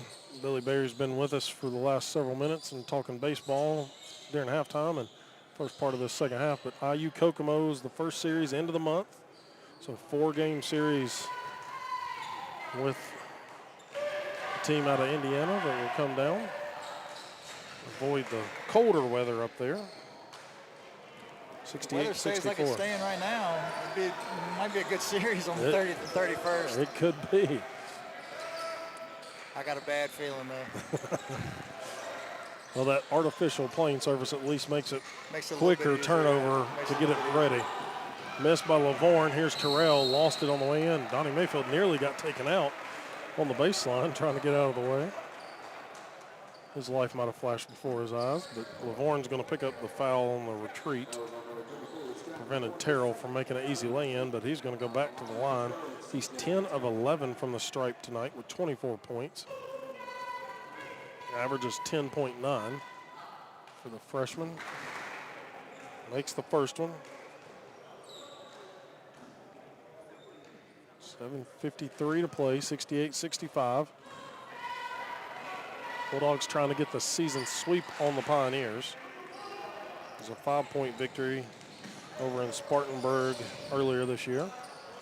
Are y'all going to Spartanburg, or are they coming here? So we missed. So the way the matrix works is you always miss 2 teams out of the 12. So Spartanburg's one of the 2 teams that we missed. So baseball, we won't see them. Yes, no, well, we actually play them. So if you're close enough, you can pick up some midweek. So we actually play them in a midweek home and home. So we'll go there, I think, on a Tuesday in February, and then they come back to us, I think, in a Tuesday in March. So at least we get a chance to see them. But this will be their, again, I guess it's their first full season in the league on everything. Lavorne got fouled, misses the first free throw. Need the free throws to start falling.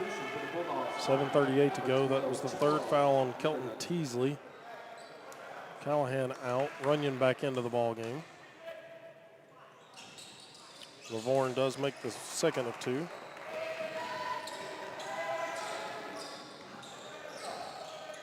Walking it up is Teasley, guarded by Neverdon. Brings it right side to Lamb. Back to Teasley it goes.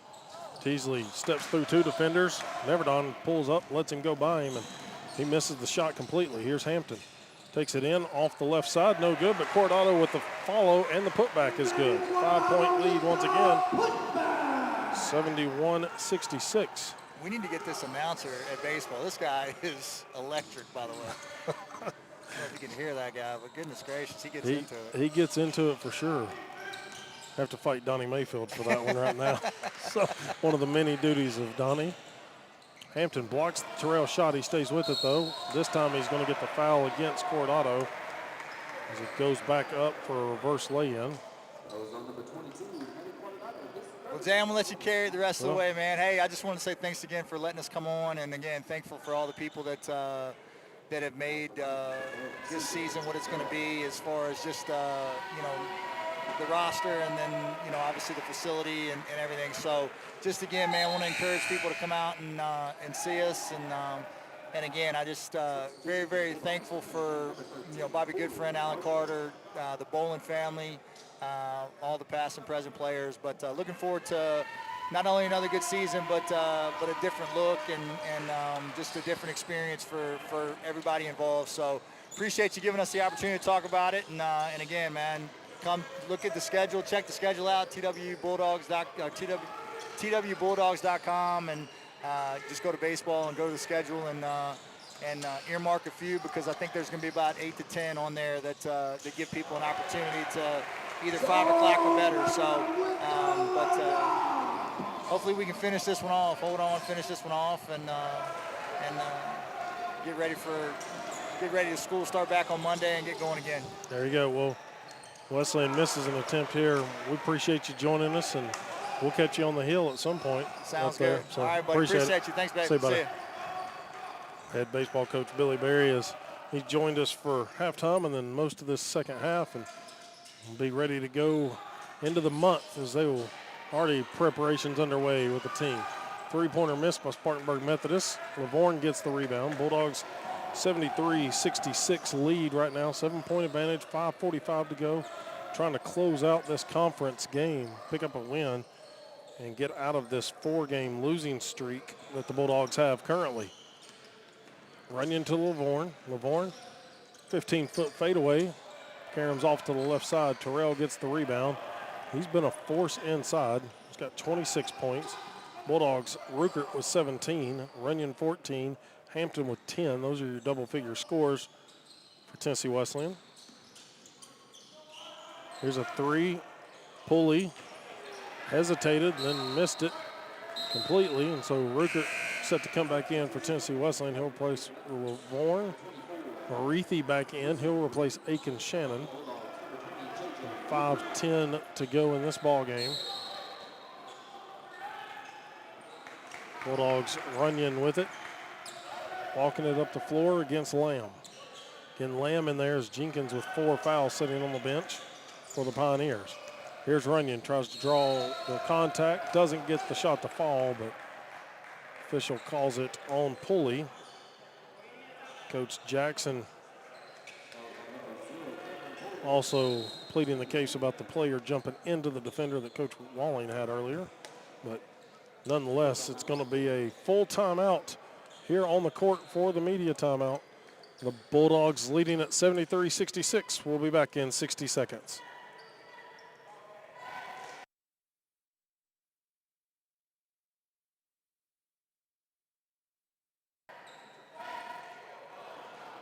Tennessee Wesleyan leading at 73-66 with 4:58 to play against Spartanburg Methodist, being paced by J.J. Ruckert, who's just re-entered the ball game. Other side, it's C.J. Terrell with 26 points, 15 rebounds. He's 12 of 15 from the line. He's essentially made his evening on the line. 7 of 14 from the field. 13 points by Teasley and 10 by Aiken Shannon round out the double-figure scores so far. Tennessee Wesleyan is a team shooting 49%, 28 of 57. Spartanburg Methodist 18 of 50, 36% currently through this part of the second half with just under 5 minutes to play.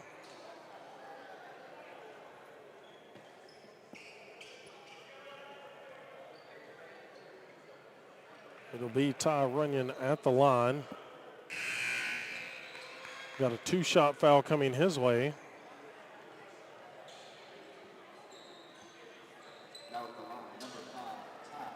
So Runyon steps in. He's 8 of 10. He's kind of been there all night as well.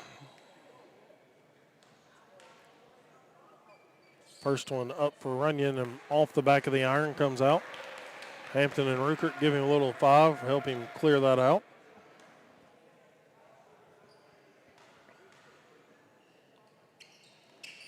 Second one short. Teasley collects the defensive board. 73-66 again. Bulldogs have come back and taken the lead. They have kept C.J. Terrell at the line for Spartanburg. Jenkins back into the ballgame. Pass on the baseline, poked away from Terrell. Teasley ends up with it. Terrell back with it. Near corner, Marithi with it. Ball was lost. Wesleyan trying to pick up the loose ball. It goes out of bounds off of Tennessee Wesleyan. He did good to avoid a lot of the confusion right there on that possession, but going to have to still buckle down here. Fresh 20 on the shot clock. Pioneers inbounded to Jenkins, guarded by Hampton. Gets past the screen, now out to Marithi for 3. Marithi in and out the 3 goes. Marshall trying to chase it down. Him and Terrell battling for it. Ball's on the ground. We can't see anything. And the timeout called. I believe it was a timeout called instead of a jump ball possession arrow. We'll wait and see what happened here. 4:18 to play. Yep, it's just a 30-second timeout. So Bulldogs leading at 73-66. It'll be the Pioneers' ball on their own half court, though. 6 seconds to shoot. Tennessee Wesleyan going to try to buckle down. They took the lead back at 12:02 remaining against the Pioneers, and then have not looked back. It's been down to 1 at 10:33 remaining, and then back to within 2, 68-66, as the Pioneers have rattled off 4 straight points. But outside of that, it has been all Tennessee Wesleyan since that 12-minute mark, and they have kept it going. Tennessee Wesleyan led by as many as 10 early in the first half, or 12-2, but that has been the closest to double digits that anybody has been outside of Spartanburg, with 6 minutes to go in the first half, led it by 9 very briefly, 37 to, let's see, Hampton, Neverdon, Cordado, Runyon, and Ruckert out there. We're waiting to see the 5 for the Pioneers. Got to imagine it's Jenkins, Terrell, Teasley, Marithi, and Lamb, the 5. It'll be Lamb to inbound it underneath.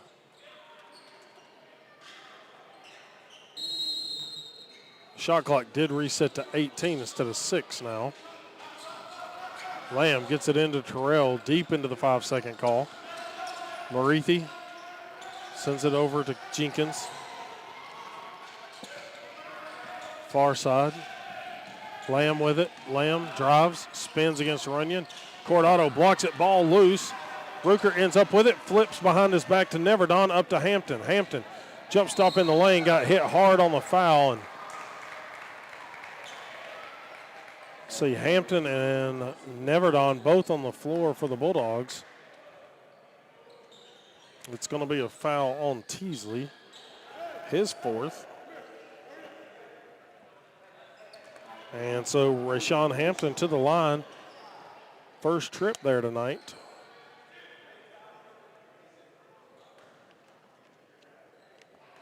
It's a left-hander from Winchester, Kentucky. Misses the first one. He's at 10 points, 6 boards, 2 assists.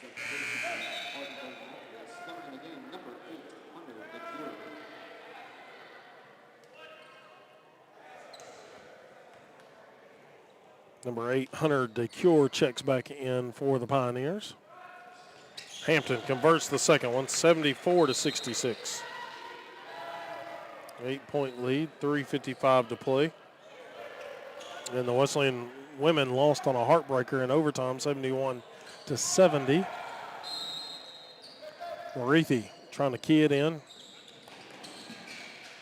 Gets it into Lamb. Lamb working in the backcourt, double teamed by Ruckert and Hampton. Now over to Jenkins. Jenkins picked up quickly by Hampton. Gets across just at the 10-second mark.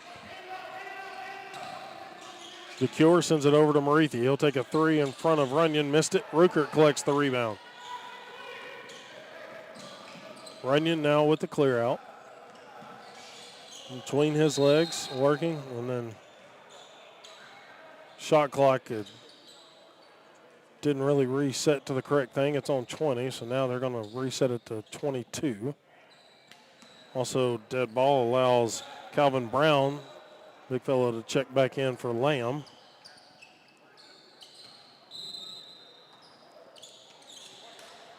And to Runyon, behind the back dribble. Marethi overplays him. Neverdon catches it off a back screen. Three-pointer at the top, missed it. Cordado, offensive rebound though. Trying to go up, reverse layup is good by Cordado. 76-66, the largest lead of the ball game once again to the Bulldogs. Here's Jenkins out front, 3:05 to go. Looking to the near side, gets it to Brown, wide open for three. Brown answers right back. Cuts that down to a 7-point game. Quickly, Hampton lost the handle. Ruckert picks up the loose ball, goes up left side on the layup is good.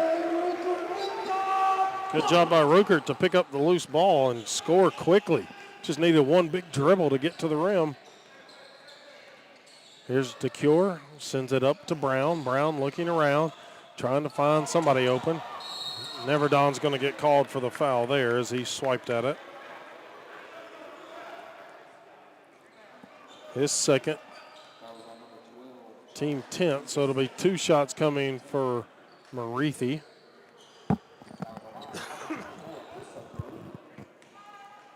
Marethi stepping to the line.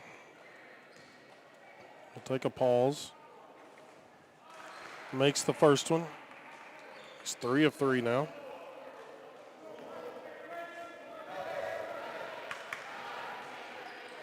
Again, WJSQ, WLAR, Athens, Tennessee. Jared Wright bringing you the action. Both free throws good. Bulldogs quickly get it up the floor. Hampton with it. Hampton working against Jenkins. Looking, waiting on some off-ball screens to happen. Cordado gets it on the right wing. Looking. He'll dribble it twice. Picks up his dribble, gets it out to Runyon. 8 to shoot. A timeout called by Coach Randy Casey.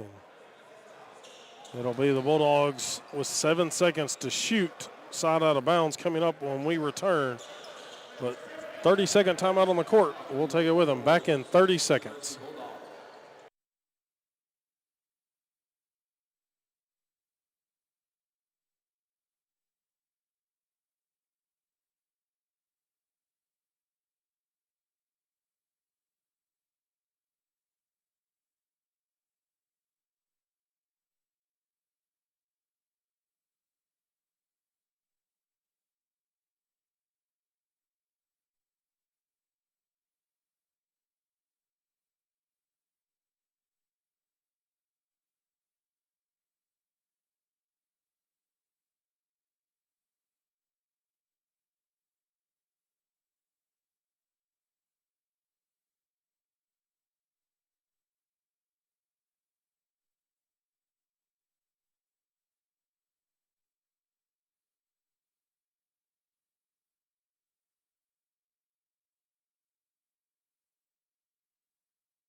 Back here out of the timeout, the Bulldogs have it.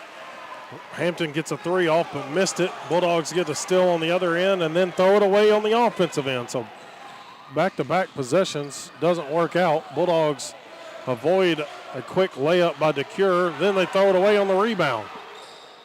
A lot of sloppy basketball going on the right end of the floor. Terrell gets the rebound, poked away. He'll regain the loose ball. Nunley has it and gets fouled by Coronado. That one was a late whistle, but the correct call. Coronado got him on the arm. So Zay Nunley is going to step to the line. Nunley's first trip there tonight, looking for his first points. 67% shooter on the season. Bulldogs as a team shooting 49.2%. Average 45%, good for fifth in the conference. Spartanburg Methodist 33%, under their average of 37. Nunley makes the first free throw. Minute 30 to play. Bulldogs leading it by 6. 78-72. Nunley makes both of them. 5-point game. Brown back in here for the Pioneers. Ruckert gets it in to Neverdon, back to Ruckert. Middle of the floor to Runyon. Pioneers just kind of slacking back on defense, not applying full pressure. Here's Runyon, top of the key, hesitation dribble, hands it off to Ruckert. Ruckert pacing the Bulldogs with 19. Neverdon, or to Coronado. Coronado makes the lob. 1:06 to play. Bulldogs in front by 7. Brown with it on the far wing, guarded by Ruckert. Goes up strong, missed it. Neverdon, big defensive rebound. And out of bounds, I will say that Brown was, as he was trying to get it off the hands of Coronado. Nunley back in. He'll replace Calvin Brown. Took a minute to figure out who was taken out.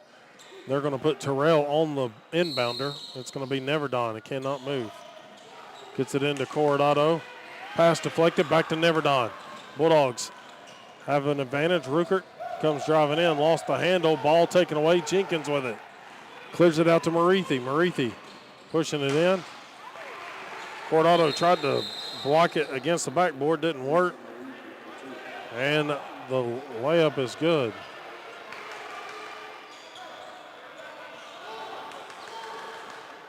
Now 36.1 showing, I believe. Nope, 38.5. They put time back on the clock. 5-point game, 80-75.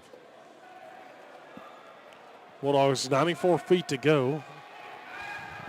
Trying to not turn this one over. They've committed 10 turnovers. Pioneers 13. Bulldogs have picked up a point off of each of those. Inbounds comes to Neverdon, back to Runyon. Runyon fouled by Jenkins. He's going to be gone. That's his fifth foul, so.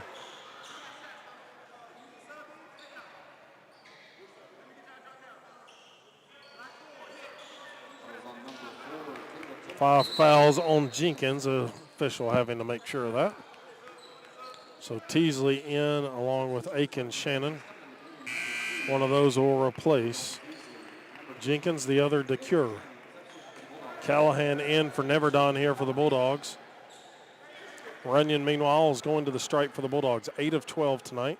14 points, 5 boards, 6 assists. Makes the first one. 81-75. 35.9 remaining.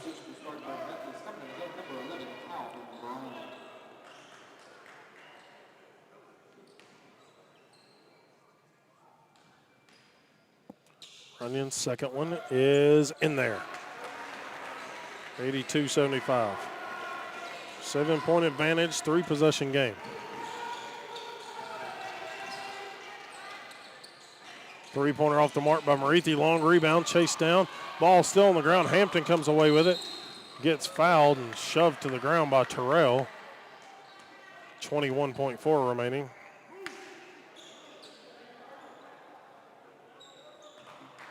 So Hampton's going to stroll to the charity stripe. Terrell's going to pick up his third.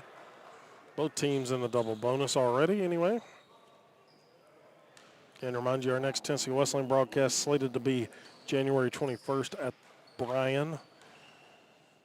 It'll be a 5:30, 7:30 tip-off on a Wednesday night as Hampton makes the first free throw. Our next McMinn County broadcast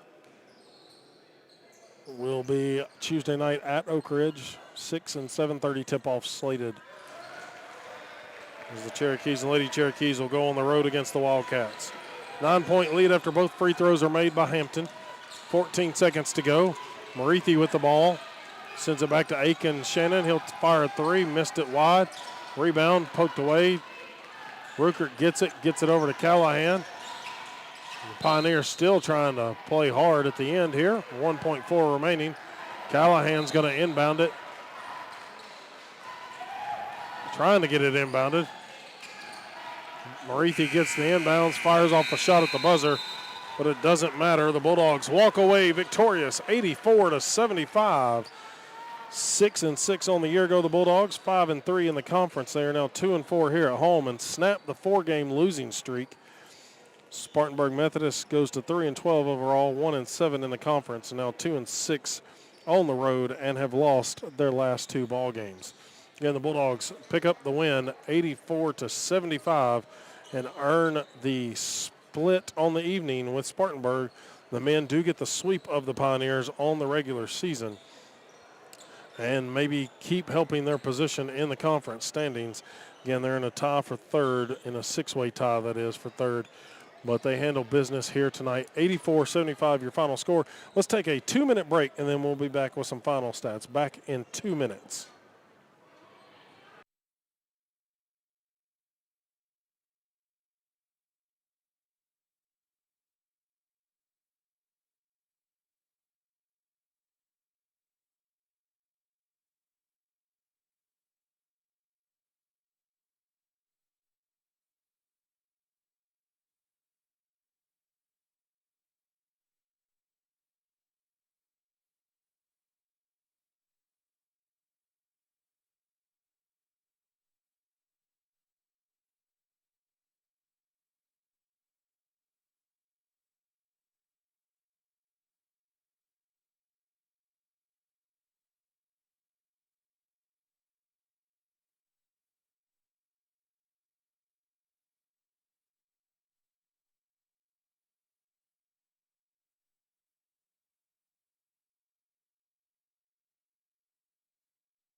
Back here from James L. Robb Gymnasium, where the Bulldogs win at 84-75 over Spartanburg Methodist and handle business in the conference and get back into the winning column after dropping their last 4 games before that. And they do it shooting 50% even from the field, 31 of 62. Spartanburg 32%, 20 of 61 from the field. Behind the arc, the Bulldogs were 5 of 14, 35.7%. Pioneers 4 of 22, 18%. Free throws, Bulldogs 17 of 28, 60.7%, but is 31 of 36 by the Pioneers, 86% from the line. Bulldogs win the turnover battle 10-13. They scored 13 points off of those 13 turnovers. Out rebound the Pioneers 43-32. They assist 14 of 31 made shots and get 6 blocks on the evening with 10 steals as well, led by J.J. Ruckert with 19 points, 4 boards, and 1 assist. 16 points by Ty Runyon, 5 rebounds, 6 assists. 13 points by Rashawn Hampton, 7 rebounds, 2 assists. and 12 points, 6 boards by Manny Coronado for the Bulldogs. And it was C.J. Terrell, 26 points, 17 boards that led the Pioneers in scoring. 13 points by Teasley, 10 for Aiken Shannon, round out their double-figure scoring. So head coach Randy Casey has already joined us here. And, Coach, first off, Happy New Year, and a good win to pick up here, and a hard-fought win that you had to battle back. You led early in this game. Then Spartanburg Methodist kind of turns it on to you all and kind of starts building their lead up by as many as 9. And then your guys never go away. 8 minutes into the second half, they take the lead, and you all never look back. You know, it's been our thing all year that we'll play well in spurts, and then we'll have 4 or 5 possessions in a row. Seems like, you know, it comes in little clusters that we don't execute or we give up something easy to them, and that was the case in the first half. You know, I felt like in the second half, I felt like we guarded them much better. In the first half, we let 12, you know, the kid, he was a good player, but we let him just catch it wherever he wanted to catch it and do what he wanted to do. I mean, heck, you know, I'm 60 years old, and I can still, if you got to let me catch it right there, I probably can score it too, you know, so. But, you know, I was really pleased. You know, first of all, I thought Ty Runyon was really good tonight. Yes. Really, really good. And J.J. came in and gave us so much energy that was unbelievable. His energy level and the things he does for us, you know, just came in, and everybody's energy level went up 3 or 4 levels. There were several back-to-back plays at the end of the first half where you're down, you know, 8 with 2:45 left. You cut it down to 1, then ultimately at 4. But there were several back-to-back plays that J.J. seemed to, you know, he's forcing the turnover or picking up a loose ball, and back-to-back buckets for him or being involved some way. So I think he was a big catalyst to y'all making a comeback. Oh, there's no question about that. We don't win without him today. And, you know, I was pleased with him. You know, I thought Charles Neverdon was really good in the second half. And, you know, not so much in the first half, but he was really good in the second half. Strat's still coming back from 18 different illnesses that he's had, and if we can get him healthy, he's a shot or 2 made away from being really good again too. So, you know, I was pleased with those guys. I thought Corey Marshall was really good off the bench for us. You know, when Manny picked up the third foul there, and the second foul, and in the first half, I thought Corey was solid for us. You know, but you know, you look at the things that we talk about every game, and you know, we got rebounded by 11. You know, our goal was plus 10. Okay, that's 11. You know, so you know we win that. You know, we only turn the ball over 10 times. That's our number, 10 or less. Okay, you know, so all those things. You know, in assist-wise, where we at right there, we had 14 assists. Our number's 15, so we're right on that as well. You know, when we hit those 3 numbers, when we hit those things, we're going to win. I mean, it's just the bottom line. And I'll tell you something, man. Those guys, they play hard. They don't play like a 3-12 team. No, they don't. They play hard. They're disciplined. They're well coached. You know, Coach Jackson does a great job with them. And you know, that's the way they play everybody. You know, they're 3-11, but all those games are anywhere from 8 to 12 points, you know, and he's probably another player away from being really, really good and be competitive in our league, even more so. But it was a battle. Our guys had to battle tonight. It was a physical game, you know. So, but you know, it's always good to get a win. And our guys, you know, we had played all those exhibition games, and it felt like 2 years since we've had a win, you know, and. So good to get back in the W column and now get ready for the rest of the run down in our conference. Yeah, even though those paycheck games, you know what's going to happen, but it is good to get back on the floor and get a win. And it was great to see Manny Coronado back out on the floor. Yeah. Much like the women's side, Jalea Lindsay's been out. Manny Coronado's been out for quite a while and such a key piece to your program. And I think he, you know, outside of a few missteps here or there, he was blocking shots, rebounding very well, and you could tell he's a piece of the puzzle y'all need to stay healthy the rest of the way. Well, I think I told Drew this about a month ago. You know, without Manny, we struggle, and that's just a fact. And you know, he's a rim protector for us. He rebounds for us. He's strong and physical, and it's hard for us to guard bigs when he's out. You know, as far as guys that are big, tough, and physical, and he does a great job for us. And he's very important to what we do. So obviously, it doesn't get any